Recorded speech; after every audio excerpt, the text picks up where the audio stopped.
beautiful stars. I hope that you're doing so well today. So it's actually nighttime and I don't know what that was going to show you. So I apologize for the lighting. It would be better tomorrow when I show you how my hair looks, but I thought that I would show you one of my most favorite and kind of requested, at least from my friends, like way back 1,000 years ago when I was you know, a kid. Asked how I do these waves. And so my hair, a little story is, right now it's damp. I took a shower, freshly curled or freshly washed. I use the honey, is it honey?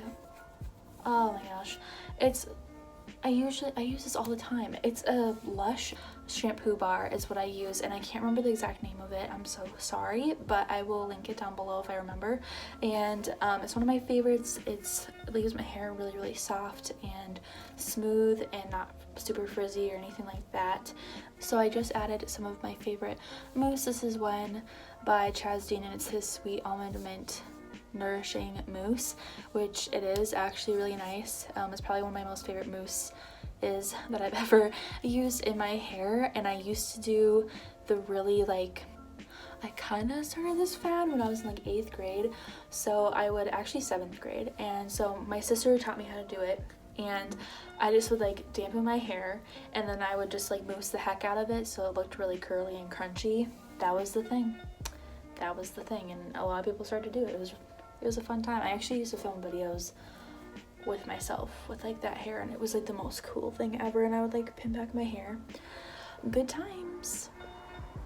Anyways, you'll need some mousse and some scrunchies or any hair ties. These are just like some softer like ones that I have on hand, and I feel like scrunchies are a little bit more softer on the hair, but you can use different ones, like those ones that are like coils. You can use those, or you can use whatever you have on hand that works for your hair type.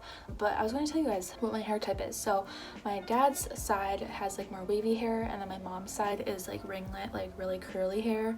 So my hair is like curly wavy. So I sometimes, most of the time, I get ringlets underneath here, like tight ringlets for my mom.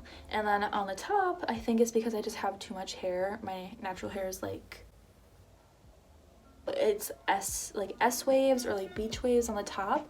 So as I've gotten older, it has become more prominent than it has ever been. So I don't know what's up with that, but like I usually have this kind of wave in my hair.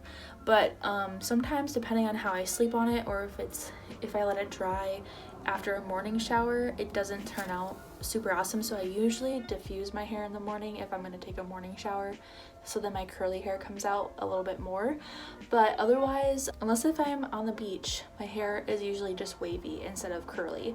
If I'm on a beach and I have sea salt in my hair, it's going to be like really curly. So it's weird. I deal with it as is, but this is one of the ways that I've been able to maintain some really nice beach waves throughout my entire hair, instead of just like in random patches.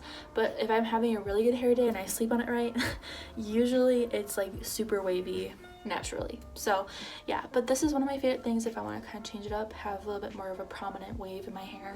And I feel like this is something that almost anyone can try, and I hope that you do try it out. If you like to see more Heatless hair tutorials, I used to do these a lot when I was in like middle school and high school. So if you want to see more of them, definitely like this video, and I have a few more that I can show you all, and let's just hop into it. Okay, so like I was saying, you do need some mousse. I feel like this, I mean, it's obviously optional, and I've already applied it thoroughly on both sides of my hair, but I feel like this kind of helps the waves stay and they just form a bit better. So it's kind of like already having hairspray in your hair. But if you are more of a hairspray person, you can do it when you take them out in the morning or whatever you feel like doing. But since your hair is already wet, you might as well apply like a gel or a mousse, but I personally prefer mousse over gel. And then any hair ties that you want to use. I'm using scrunchies. What you're gonna do is split your hair into two sides as if you're gonna braid them. And this is like the most simple thing I've ever done in my life. But you're just gonna take one strand and then next as if you were going to braid, except you're gonna twist. And then every time you twist, you're gonna add a piece of hair. So I act like I'm French braiding, so I try and add like smaller pieces and scoop from the front to the back with my thumb, just so that the waves are also on the top of my head, because even though I have naturally wavy curly hair, it's usually like the wave starts like here and not at the top. So it looks like this so far.